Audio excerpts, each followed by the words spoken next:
Hay una imagen que van a ver, que es la imagen del Taj Mahal. Este es un complejo de edificios que fue construido por un emperador musulmán.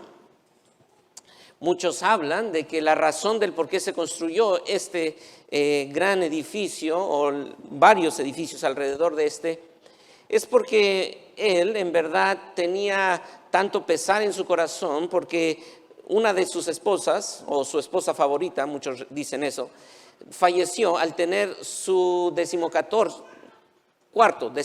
hijo. O sea, el hijo 14 cobró la vida de su esposa, de este emperador musulmán. Así que algunos creen que él se compadeció tanto que mandó a hacer este edificio para guardar la memoria de su esposa, pero invirtió muchísimo dinero, muchísimo dinero. Algunos creen que invirtió mucha cantidad y pueden medir la cantidad porque contrató a más de 20,000 personas para que construyeran este edificio. Él quiso dar ese regalo a su esposa. Quiso dejar claro cuánto amaba él a esa esposa. Este tipo de regalos tiene la intención de reflejar el amor que se tiene a la persona que recibe este regalo. Pero a la vez tiene la intención de mostrar la generosidad y la abundancia de recursos que tiene el dador del regalo. Espero me sigan en esto. Tiene una doble intención, mostrar cuánto te amo, pero también que tú sepas cuánto recurso tengo. Porque aunque yo quisiera regalarle eso a mi esposa, no tengo ese recurso, aunque la amo descomunalmente. Pero no tengo esos recursos. Pero este hombre quiso dar este regalo a su esposa porque quería no solamente mostrarle su gran amor, sino también que pudiera ser evidencia de la gran cantidad de recursos que él tiene. Quería ser espléndido. Y este tipo de regalos tiene ese propósito, mostrar la generosidad, la grandeza de su generosidad por su gran poder económico. Y se erigen estas construcciones para hacer patente tanto los recursos como el amor y el afecto que se tiene a la persona. Dios, nuestro gran Dios, ese Dios perfecto que nosotros tenemos, desde el principio ha querido mostrar su generosidad. En el inicio de la historia nosotros vemos que Dios crea al hombre y le provee todo, absolutamente todo, para que nuestros primeros padres pudieran ver la abundante generosidad de su Creador. Pero el hombre despreció esa generosidad. No le importó, despreció el don. Pero ¿sabes? A pesar de ese desprecio, nuestro Dios siguió demostrando su generosidad, sus dones. Y Él se hizo el mayor don que pudiera existir en la historia de la humanidad. Ese grande amor con que nos amó, que aún estando nosotros muertos en nuestros delitos y pecados, nos dio vida por medio de Jesucristo. Él se humanó para mostrarnos esa abundante misericordia. Él vino para mostrarnos su grandeza porque Él nos ha dado todo lo necesario para que nosotros veamos cuánto amor tiene hacia nosotros, pero a la vez cuán grande es su misericordia y su bondad. Pero no solamente nos dio a Jesucristo, sino como hemos visto en el capítulo 4, nos ha dado dones a la iglesia. Y los dones no solamente se refieren a habilidades, sino que esas habilidades están en personas. Dios nos dio dones, sí, pero son habilidades que Dios nos ha dado a través de personas. Y ha mostrado su generosidad.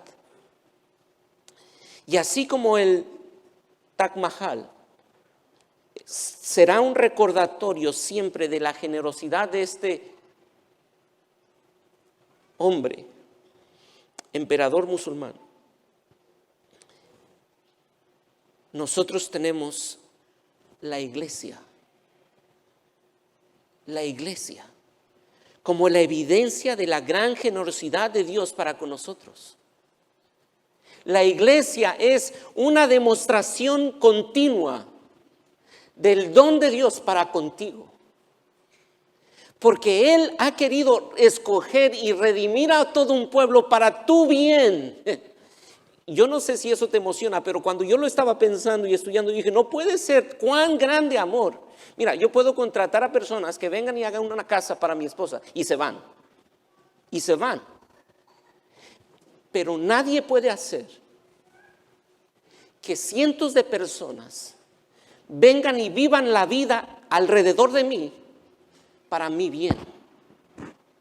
Y el único que pudo haber hecho eso es el gran amor generoso de Dios, que ha hecho eso para tu bien, que ha reunido a toda esta congregación, miembros de esta iglesia, para el bien de su iglesia, para el bien tuyo. Eso es riqueza abundante. Eso es generosidad. Y Pablo les está explicando esto a los hermanos de Éfeso. Porque estos hermanos de Éfeso recordarán su contexto. Es una iglesia que está en un contexto gentil, pero que muchos de los miembros de esta iglesia son judíos. Y estos dos pueblos no tienen una forma de vivir unidos desde una perspectiva humana. No hay fuerza que pueda unir al gentil con el judío. Pero Pablo les ha mostrado desde los primeros 3 capítulos cuán grande ha sido la obra de redención que el Dios Trino obró a favor de ellos para que se unieran. Los judíos no son parte de la iglesia por ser judíos. Los judíos son parte de la iglesia porque han creído en Jesucristo como su Señor y su Salvador. Y los gentiles de la misma forma. Así que ellos han creído por la obra del Dios Trino, que decidió hacerlo desde el decreto divino antes de la fundación del mundo, para judíos, pero también para gentiles. Así que Pablo les está diciendo, mira la obra del Dios Trino, que ha obrado a tu favor y que de 2 pueblos ha hecho uno. Y que tú, gentil, necesitas al judío, y tú, judío, necesitas al gentil. Pero no necesito, sí lo necesitas. Sí lo necesitas.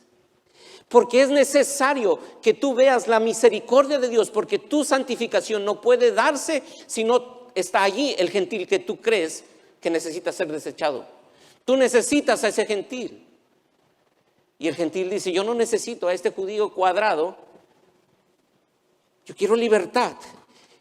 Y Dios le dice, Pablo le escribe, sí, tú necesitas a ese gentil, a ese judío cuadrado para tu santificación.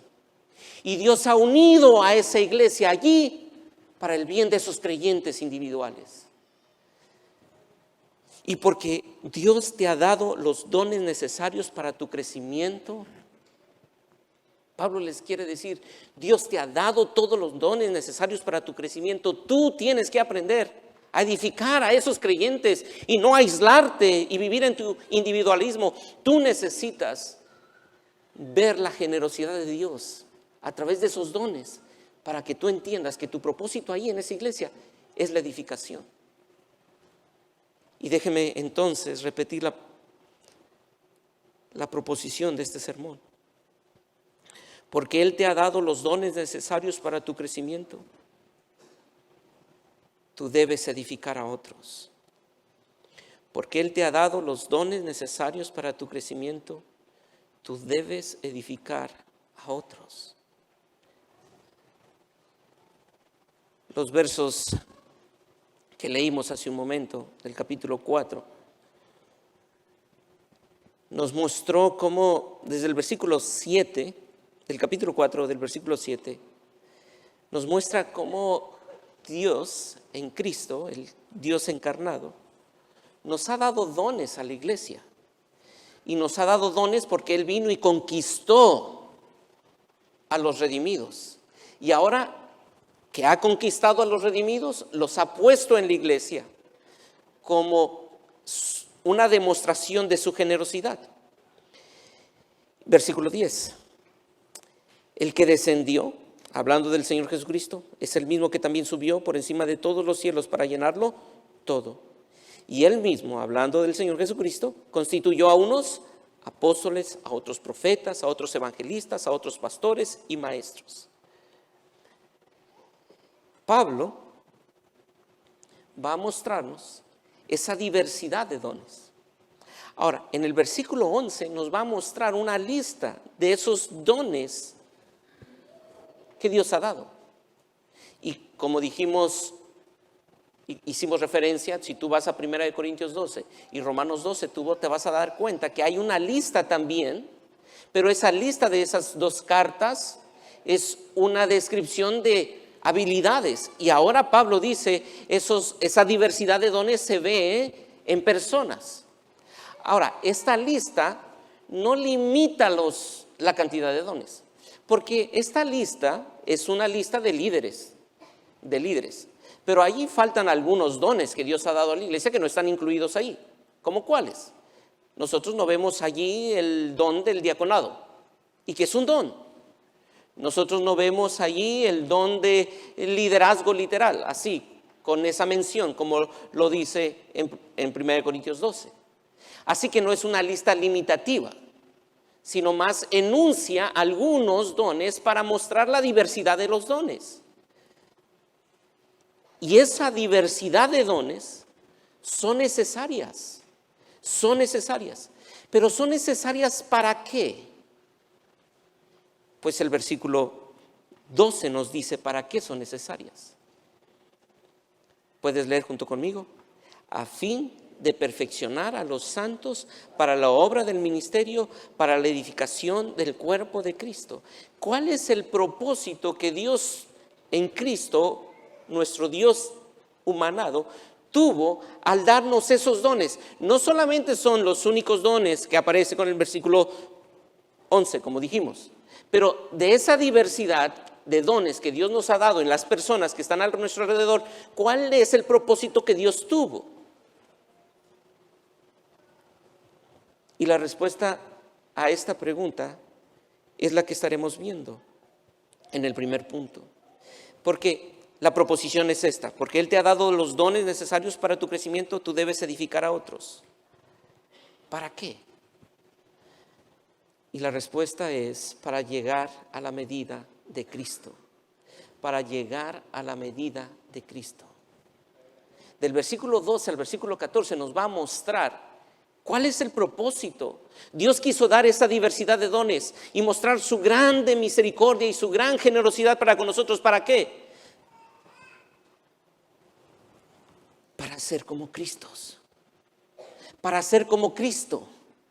Para ser como Cristo. La razón de nuestra existencia como iglesia no es otra más que conformarnos a la imagen de Cristo.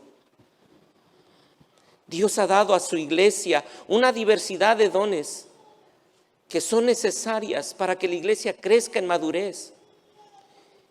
Y para eso, ningún pastor, ni siquiera un grupo considerable de pastores, pueden hacer todas las cosas para que ese propósito se cumpla. No, es insuficiente. 1, 4, 10, 20 pastores, es insuficiente. Es insuficiente. Sin importar cuántos dones podría tener cada pastor, sin importar cuánta dedicación pudiera tener cada pastor, la obra siempre excederá en gran medida al tiempo y a la capacidad de un pastor o de decenas de pastores en una iglesia como esta. Es insuficiente. Y quisiera citar aquí a John Stott, que dice en su comentario acerca de este versículo: el concepto del pastor en el Nuevo Testamento no es el de una persona que guarda celosamente todo el ministerio en sus propias manos y anula toda iniciativa de los laicos. sino el de alguien que ayuda y alienta a todo el pueblo de Dios a descubrir, desarrollar y ejercitar sus dones. Su enseñanza y entrenamiento está dirigido a este objetivo, a capacitar al pueblo de Dios para ser un pueblo que sirve, ministrando activa pero humildemente, de acuerdo con sus dones, en un mundo de alienación y dolor. Por lo tanto, en lugar de monopolizar él mismo todos los ministerios, en realidad multiplica los ministerios. Y por eso Pablo dice, versículo 12, estos dones que tienen ustedes en esta iglesia, le dice a la iglesia de Éfeso, están allí ¿para qué? Para perfeccionar a los santos para la obra del ministerio. Note, no es para ir a visitar a cada persona cuando esté enferma. No es para suplir sus necesidades cuando tengan alguna necesidad emocional, física, financiera. No es ese propósito. Dios ha dado la diversidad de dones y espero no se malentienda. No estoy diciendo que no podemos hacer eso, pero el principal propósito por el cual Dios ha dado esos dones es que, véanlo ustedes, versículo 12, perfeccionar a los santos para la obra del ministerio. Todos los creyentes hemos sido llamados a este proceso de madurez, no solamente los líderes de la iglesia, todo creyente ha sido llamado a crecer en su santificación. Y Dios ha dado a los líderes de la iglesia para que ayuden a todos los santos en ese proceso de santificación. Ahora, todos los creyentes deben estar creciendo. Y hermano, quiero decirte esto, no hay creyente genuino en el estancamiento.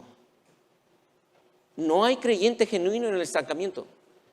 Todo creyente debe estar en un proceso continuo de santificación. No estamos diciendo que todos vamos al mismo ritmo. No estamos diciendo que todos estamos en el mismo nivel. No, pero todos los creyentes estamos en ese proceso de santificación.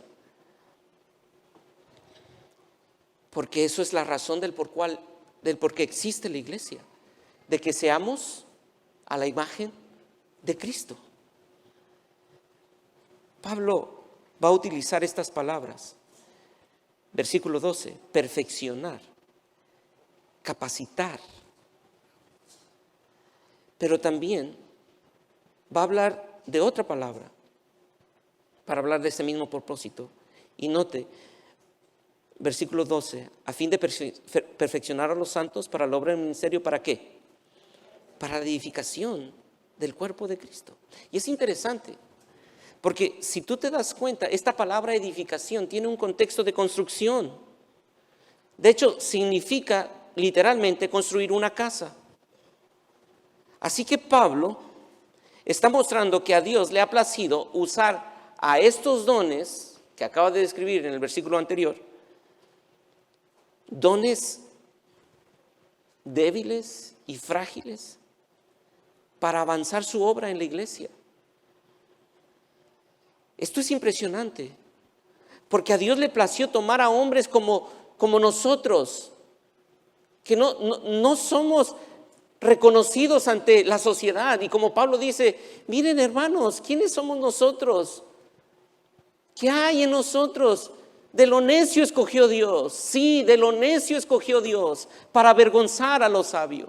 A Dios le ha placido usar a un grupo de líderes para edificar a la iglesia que no son reconocidos ante la sociedad por sus grandezas y sus proezas. A débiles como nosotros, Dios quiso escoger para edificar. ¿Recuerdas cómo el Taj Mahal, la belleza del Taj Mahal? Y tú dices, wow. Bueno, la gloria no es para quien lo construyó.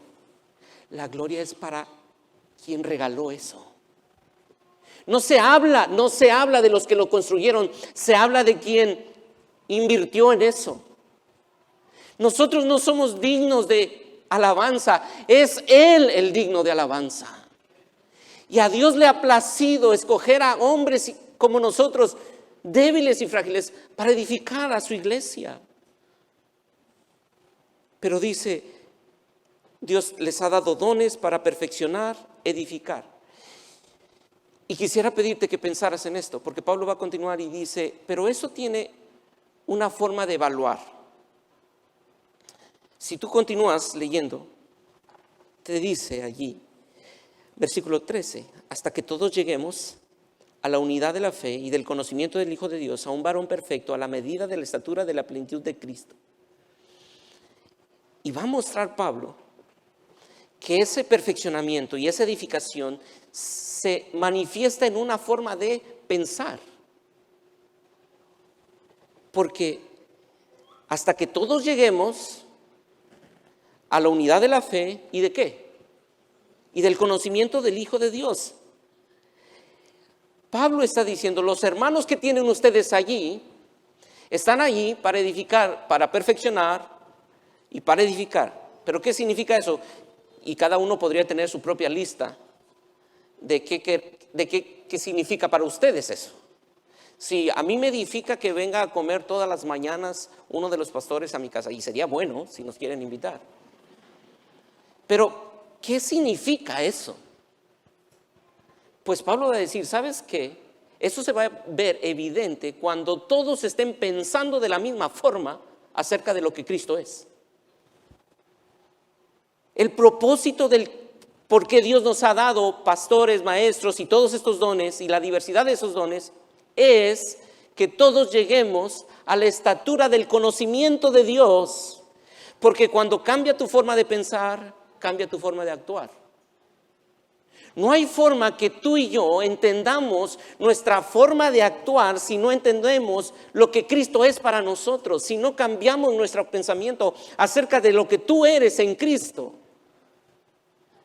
Y por eso el objetivo de la iglesia es que los miembros alcancen la estatura que se mide mediante la plenitud de Cristo. Cuando el creyente dice, mi plenitud es Cristo, cuando lo que acabamos de cantar no solamente es un himno que repetimos los domingos, sino es una verdad que abrazamos cada momento cuando nos sentimos solos, cuando nos sentimos abandonados, cuando sentimos que las cosas no están funcionando en el trabajo, en el matrimonio. Allí tú abrazas y dices, completo estoy en ti. No importa la circunstancia, estoy completo. Y nuestra responsabilidad como líderes es equipar a los santos para que piensen lo correcto, porque pensando lo correcto, actúan de forma correcta.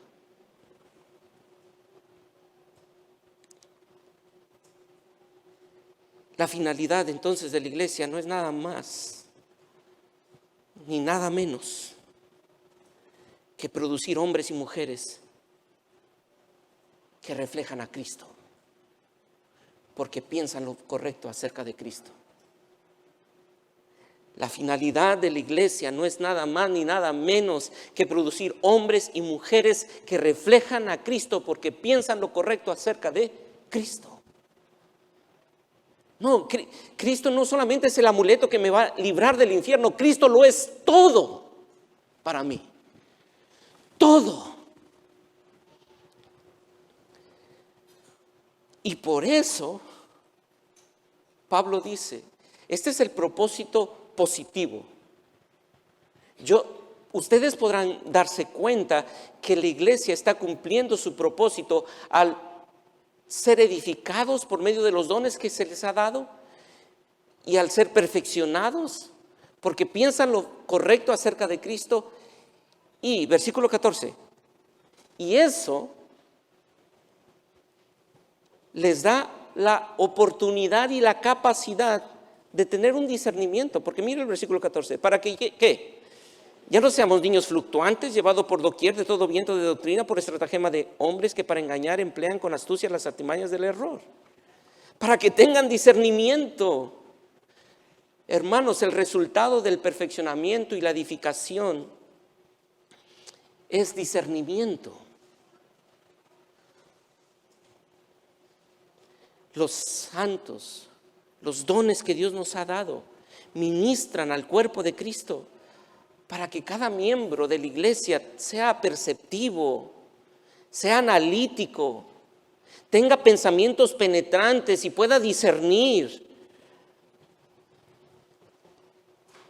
Sea menos, con todo respeto lo diré, sea menos simple, sea menos crédulo. Hermanos, es impresionante ver cómo personas somos tan simples que nos creemos todo.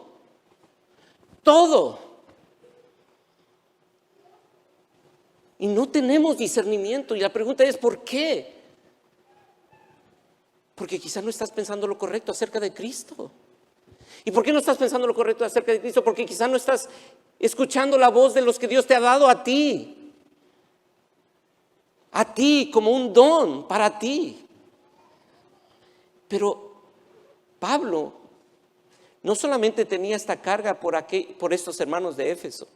Si tú vas a 2 Corintios capítulo 11 versículo 2, te das cuenta que Pablo le dice, porque os celo con celo de Dios, pues os he desposado como un solo esposo para presentarlos como una virgen pura a Cristo. Pablo tiene ese compromiso. Mi compromiso es presentarlos a ustedes como una esposa pura delante de Cristo a través de la palabra.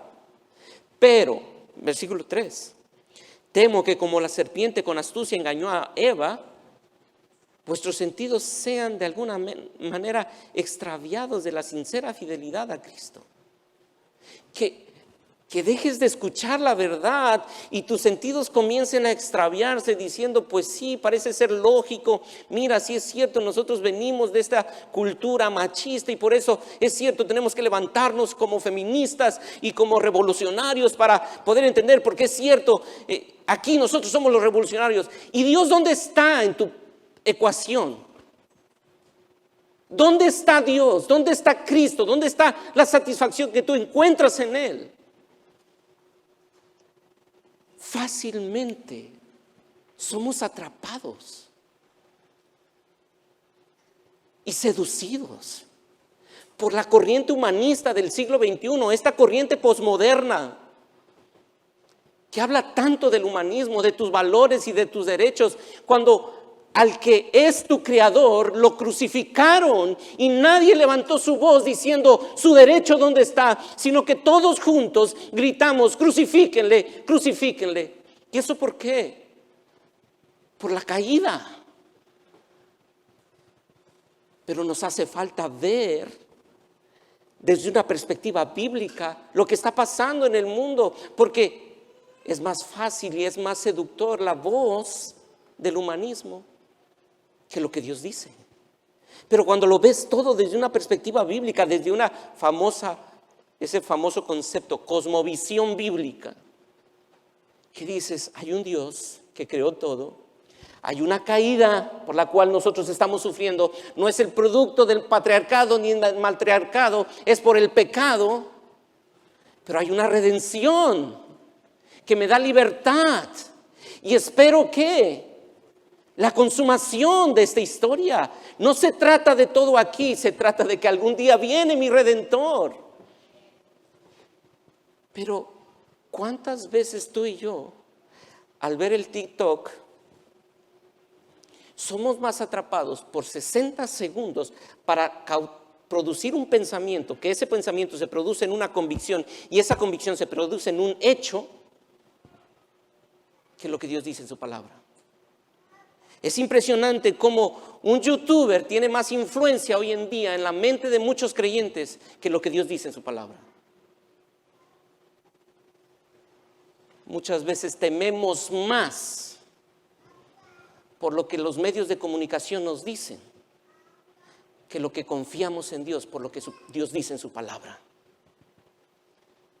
Y hermanos, es por eso la importancia de que escuchemos la voz de Dios a través de los dones que Dios nos ha dado. Para que ya no seamos niños fluctuantes, llevados por todo viento de doctrina, por estratagema de hombres que para engañar emplean con astucia las artimañas del error. Y que fácilmente somos cautivados.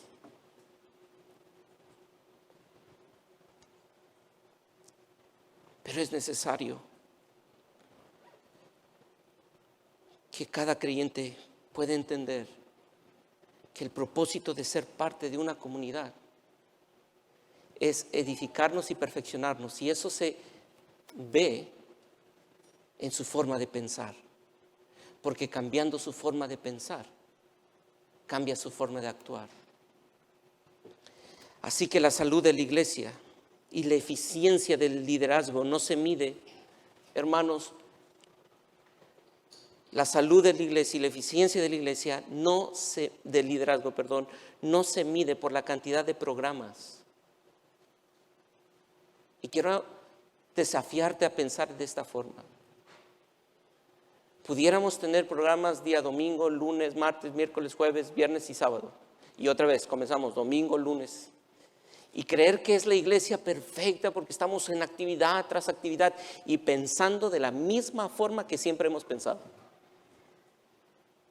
Y siendo los mismos en casa, pero aquí muy religiosos, muy participativos, muy colaborativos, pero no reflejando a Cristo. No reflejando a Cristo. Así que la salud de la iglesia y la eficiencia del liderazgo no se mide por la cantidad de programas o eventos que hacen a la semana, sino en la madurez del pensamiento cristocéntrico. Que la iglesia esté pensando desde una perspectiva cristocéntrica, desde que nosotros partimos y vemos todo desde ese lente bíblico. Pero, déjenme hacer aquí una aplicación con este pero. No quisiera que se interpretara como, bueno, entonces lo único que nos toca es pensar correctamente. Dijimos que pensar correctamente te lleva a actuar correctamente. Porque algunos podríamos decir, bueno, entonces yo soy pasivo y yo solamente vengo a escuchar para cambiar mi forma de pensar. No, sino que tenemos que ser conscientes de la tarea que nuestro Dios nos ha dado como miembros de esta iglesia. Ser conscientes de que mi actividad debe servir para la edificación de la iglesia. Hermano, todo lo que hacemos debe tener el propósito de formar un pensamiento cristocéntrico en la vida de las personas a quienes les servimos. Ese es el propósito del por qué hacemos lo que hacemos. Ya sea en el ministerio de bienvenida, ya sea en el ministerio de educación, al recibir a las personas, que Cristo sea anunciado y que esas personas puedan pensar, aquí hay algo diferente y que les podamos presentar el glorioso evangelio. Esa es la razón del por qué hacemos las cosas, no para sentirnos bien religiosamente. ¿Por qué existe un ministerio de niños? Hermanos, ¿por qué existe un ministerio de niños? No es para cuidar a los niños. ¿Para qué existe un ministerio de niños? Para formar en ellos un pensamiento cristocéntrico. ¿Y qué necesitan los maestros para poder formar un pensamiento cristocéntrico en esos niños? Prepararse para poder enseñar correctamente a Cristo a través de toda la Escritura. Porque no queremos cuidar a los niños solamente. Si queremos cuidarlos, no vayan a pensar mal. Pero el fin no es cuidar a los niños. El fin es presentarles a Cristo a esos niños. A esos bebés. Que puedan desde su temprana edad enamorarse de quién es Cristo. ¿Por qué existe un ministerio de educación? Para formar siervos con cosmovisión bíblica, pasión por Jesús. Esa es la razón de nuestra existencia. Así que, mi querido oyente, tú que eres miembro de esta iglesia, quiero pedirte que le tomes foto a este código QR que va a aparecer por fe. Allí están diferentes ministerios donde tú puedes participar. Porque nuestro propósito como líderes no es hacer todo, porque no podemos hacer todo, como ya dijimos, sino equipar a los santos para la obra del ministerio. Y si tú eres miembro de esta iglesia, tú necesitas colaborar para que todos lleguemos, como lo veremos en un momento. Queremos exhortarte a recordar que no les invitamos a ser parte de una actividad religiosa. Es un llamado a crecer juntos en el conocimiento del Señor. Es un llamado a utilizar nuestro tiempo para enseñar a otros. el valioso valor, permítame esa expresión, el valioso valor de Cristo. Ahora, ya vi que varios le tomaron foto.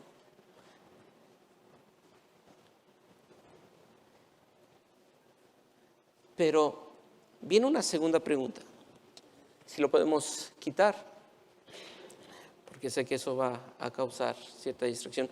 Va a aparecer en los boletines las próximas semanas, así que si no lo pudiste tomar, puedes buscarlo después o en las redes sociales. Pero surge una pregunta. Ok, entiendo que Dios nos ha dado dones necesarios para mi crecimiento. Y por eso yo debo edificar a otros. Edificarlos para llegar a la medida de Cristo. Esa es la razón del por qué existimos. Ser como Cristo. Pero ¿cómo hacemos eso? Y Pablo nos dice el cómo. Versículo 15 y 16. Sino que siguiendo la verdad en amor, crezcamos en todo en aquel que es la cabeza. Esto es Cristo, de quien todo el cuerpo, bien concertado y unido entre sí por todas las coyunturas que se ayudan mutuamente según la actividad propia de cada miembro, recibe su crecimiento para ir edificándose en amor. ¿Cómo ministramos para que surja la unidad de la fe y del conocimiento? ¿Cómo ministramos para que los bebés espirituales crezcan y ya no sean simples, sino que sean perceptivos, tengan discernimiento? ¿Cómo hacemos que el cuerpo crezca hasta alcanzar la semejanza corporativa de Cristo? Pues la respuesta la da aquí Pablo. Y sé que para muchos, estos versículos 15 y 16, tiene varias formas de interpretarse porque lo han traducido de diferentes formas. Es uno de los dos versículos que más variación tiene en las traducciones. Pero ninguna de esas traducciones cambia el significado del texto. Pero sí vemos que Pablo aquí utiliza un lenguaje de anatomía física del cuerpo humano. Y pareciera ser que Pablo está mostrando aquí algunos elementos de la anatomía para ilustrar el crecimiento del cuerpo humano. Lamentablemente, algunos han hecho tanto énfasis en esos elementos que han llegado a conclusiones que casi parecen ser forzadas y interpretaciones que rayan ya en la alegorización. Pero más que una clase de anatomía, Pablo nos quiere mostrar, y utilizando la anatomía, lo que Pablo nos quiere enseñar es ese maravilloso funcionamiento del cuerpo humano. No quiere darnos una clase de anatomía, para eso hubiese contratado a Jordán. No, lo que quiere enseñarnos es, miren cómo funciona el cuerpo, tan maravillosamente, que esa es la misma forma en la que puede crecer el cuerpo de Cristo y crecerá el cuerpo de Cristo. ¿Y cómo sucede eso? Versículo 15. Segunda parte del versículo 15. Voy a leer el versículo 15 completo y me enfocaré en esta parte, en la segunda mitad del versículo 15. Sino que siguiendo la verdad en amor, crezcamos en todo en aquel que es la cabeza, esto es Cristo. Y mira la conexión del versículo 16, de quien todo el cuerpo, bien concertado y unido entre sí por todas las coyunturas, se ayudan mutuamente. Sé que estamos inclinados a ver la división de los versículos, pero Pablo en el versículo 15 y 16 está hablando de lo mismo. Y aquí hay una conexión de quien es en aquel que es la cabeza, esto es Cristo, de quien todo el cuerpo bien concertado y unido entre sí por todas las coyunturas que se ayudan mutuamente. El centro de esto es Cristo. Es Cristo. La cabeza del cuerpo es Cristo. Y la forma en que nosotros podemos edificarnos y perfeccionarnos, el cómo debemos hacerlo, es en conexión con la cabeza que es Cristo. En conexión con la cabeza que es Cristo. El apóstol Pablo empieza el texto diciendo de Él, de quien todo el cuerpo, versículo 16, de quien todo el cuerpo, y conecta inmediatamente con la última parte del versículo 15, que es Cristo. Sin Cristo, la iglesia es nada. Sin Cristo, la iglesia es nada. Hermano, muchas instituciones se llaman iglesias de Cristo, pero no tienen a Cristo. Porque Cristo no está presente.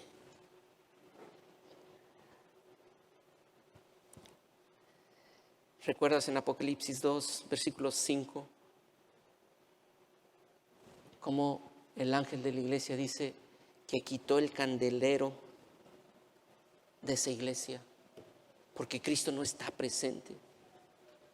Una iglesia que quita a Cristo será tan inútil, tan infructífera como un pámpano que está desconectado de la vid, que no sirve para otra cosa sino para ser echado fuera. Es Cristo. Si yo he de ser de edificación a mi iglesia y he de perfeccionar a la iglesia, no lo puedo hacer desconectado de Cristo. Es Cristo la cabeza, es Cristo el origen de la iglesia, es Cristo la primicia de la nueva creación. Sin su obra salvadora, la iglesia nunca tendrá una existencia real y fructífera. Cristo es quien potencia a la iglesia. Cristo hace que funcione la iglesia. Es Cristo. Él es quien da a la iglesia su crecimiento. Y por eso Pablo le dice a los hermanos de Colosenses que Él es la cabeza de la cual todo el cuerpo crece con el crecimiento que da Dios. Nota eso, la cabeza es quien da el crecimiento. Es quien da el crecimiento al cuerpo. Por lo tanto, el fin último no es la unidad de la iglesia.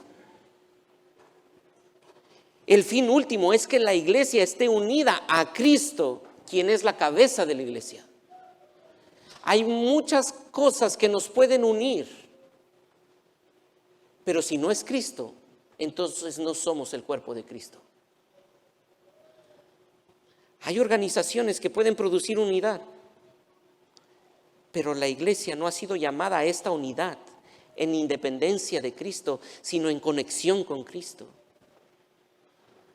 Y quiero decirte eso, tú puedes ir a Alcohólicos Anónimos y tener buenos amigos ahí,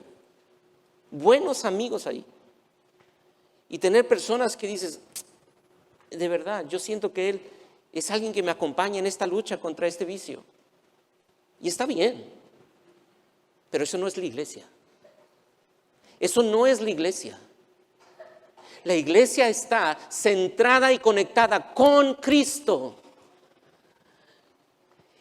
Y es algo que yo quiero decirte a ti, porque quizá tú vienes a la iglesia desde hace muchos años y tú te sientes bien aquí y dices, qué bueno que yo soy parte de esta comunidad.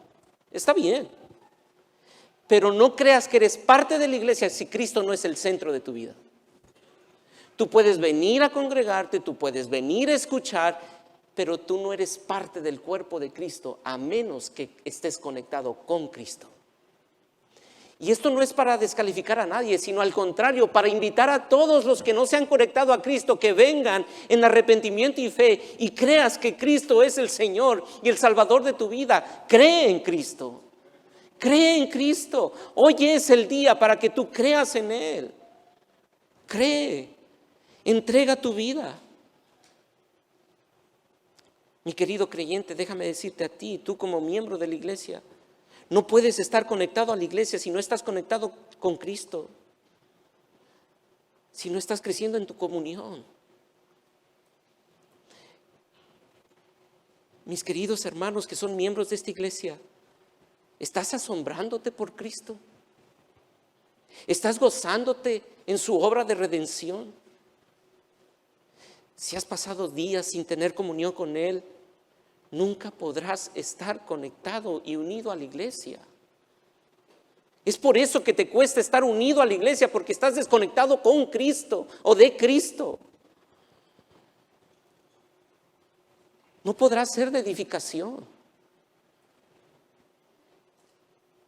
Es por lo que continuamente nos debemos exhortar y mantener nuestra relación para decirnos, ¿cómo estás? ¿Cómo estás en tu comunión? No des por sentado que todos estamos leyendo la Biblia. Pregúntame, pregúntate, ¿estás leyendo? ¿Cuál fue la última verdad que te asombró de Cristo? ¿Cuándo fue la última vez que te emocionaste por la revelación de la gracia de Dios en tu vida? ¿Cuándo fue? No, hace mucho. Tienes 5 minutos y nos podemos sentar para ver y pedirle al Señor que nos asombre con su verdad hoy.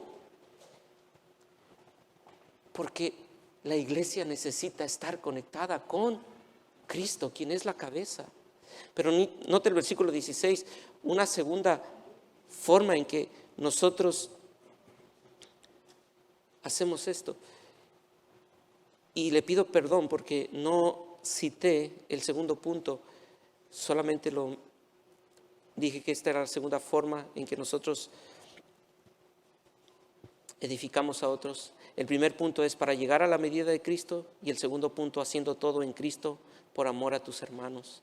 Ese es el segundo punto. Y dentro de ese segundo punto es en conexión con la cabeza que es Cristo y en conexión con todo el cuerpo, versículo 16. Espero eso no confunda, sino que ayude en el seguimiento. Versículo 16. De quien todo el cuerpo, bien concertado y unido entre sí por todas las coyunturas que se ayudan mutuamente, según la actividad de cada miembro, recibe su crecimiento para ir edificándose en amor. Nota aquí que Pablo utiliza todos los elementos para hablar de un crecimiento mutuo, de quien, versículo 16, de quien todo el cuerpo, bien concertado y unido entre sí. Y es interesante esta forma en que Pablo describe esto. Bien ajustado y unido. El cuerpo que tiene una cabeza que es Cristo, que está conectado con Cristo. ¿Cómo funciona ese cuerpo? Bien conectado y unido. Unido entre sí. Esa armoniosa integración que hay en el cuerpo de Cristo. No habrá buen funcionamiento ni sano crecimiento de la iglesia si los miembros no están estrechamente unidos a Cristo y unidos entre ellos. Nuestra prioridad debe estar en estar conectado con Cristo. Pero a la vez, nosotros cuando nos conectamos con Cristo, estamos uniéndonos, acercándonos mutuamente. Si los miembros no están estrechamente unidos entre sí, no podremos crecer. Hermano, nota cómo Pablo está hablando de quien todo el cuerpo, bien concertado, bien unido, apretadito y unido entre sí, por todas las coyunturas que se ayudan mutuamente, según la actividad propia de cada miembro, recibe el crecimiento. Es a través de esa comunión y esa estrechez que tenemos que recibimos el crecimiento.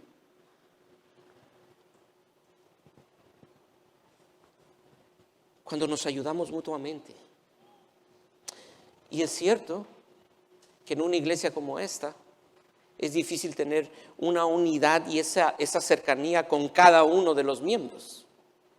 Pero por usar la misma ilustración del cuerpo, tú sabes que estos 5 dedos, iba a ser esto, estos 5 dedos están unidos.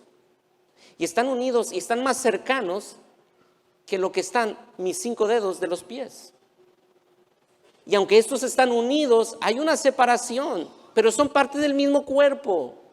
Son parte del mismo cuerpo. Estos se ayudan de diferente forma que lo que se ayudan los 5 dedos de mis pies.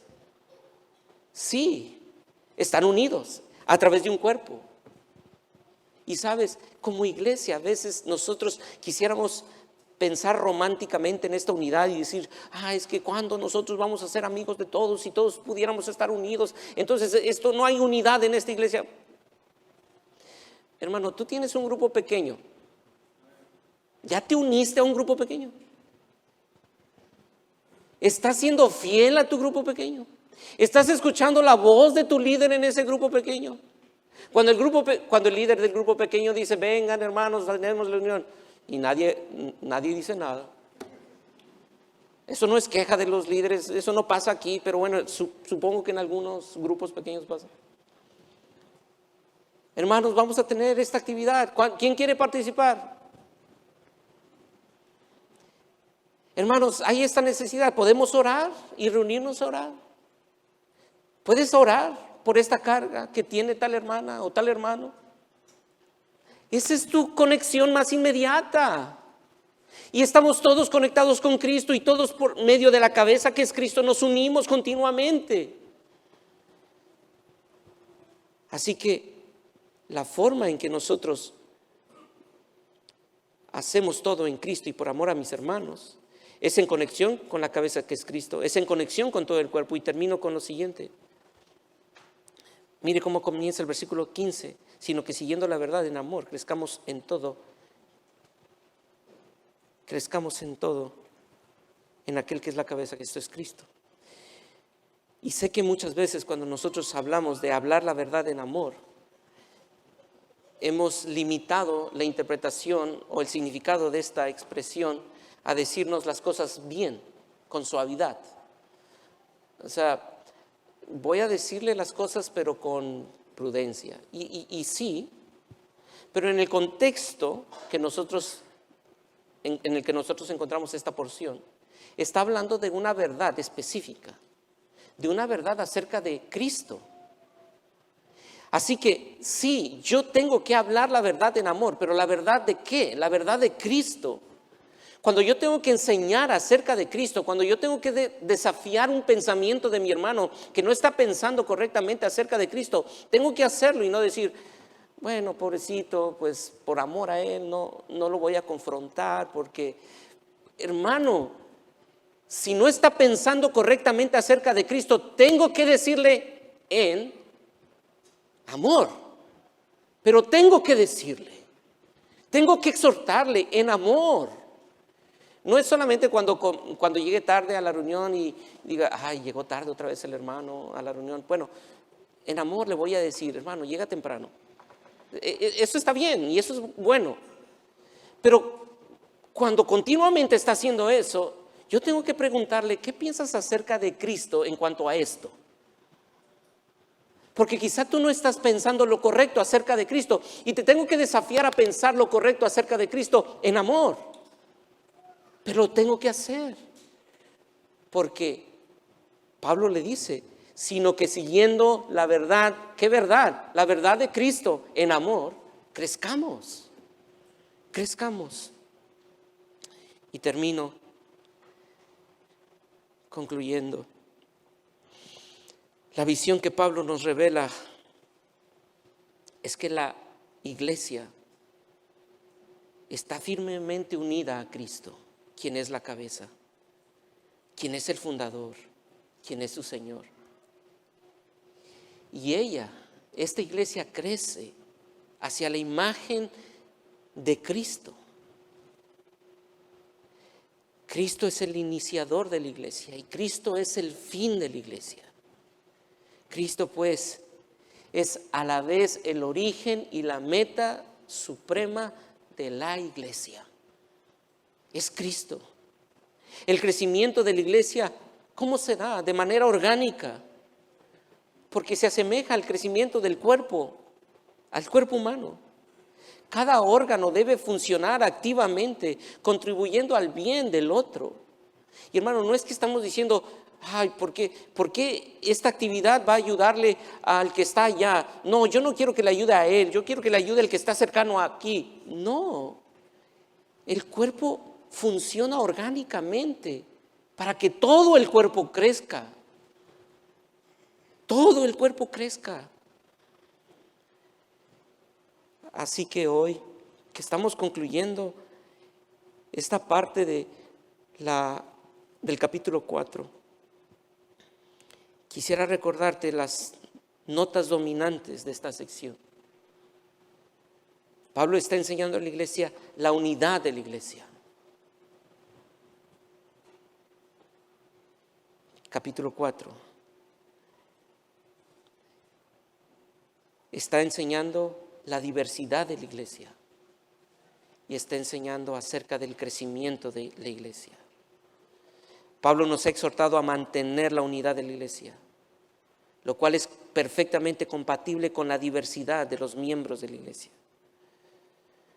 Porque solamente cuando la iglesia practica la unidad en la diversidad es que nosotros podemos dar a conocer la multiforme sabiduría de nuestro Dios.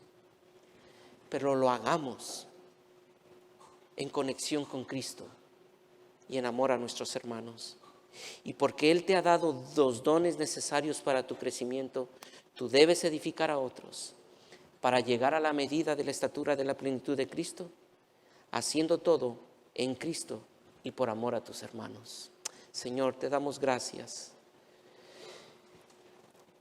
por darnos el privilegio de ser parte de una iglesia que está en proceso de crecimiento. No es una iglesia perfecta, no es una iglesia que hace todo bien, sino que estamos en un proceso de crecimiento. Al igual que ese niño que va creciendo y en sus primeros pasos se cae y se lastima, así nosotros estamos en ese proceso de crecimiento y aprendiendo a caminar y ejercitar nuestros dones para el bien de la iglesia. Pero mientras lo vamos haciendo y aprendiendo a hacerlo, quizá nos lastimemos, nos caigamos.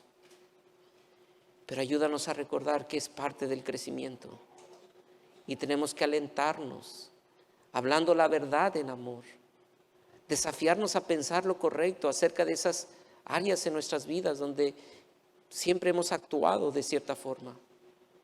Ayúdanos a hablar la verdad en amor, la verdad acerca de ti, en conexión con Cristo y en conexión con nuestros hermanos.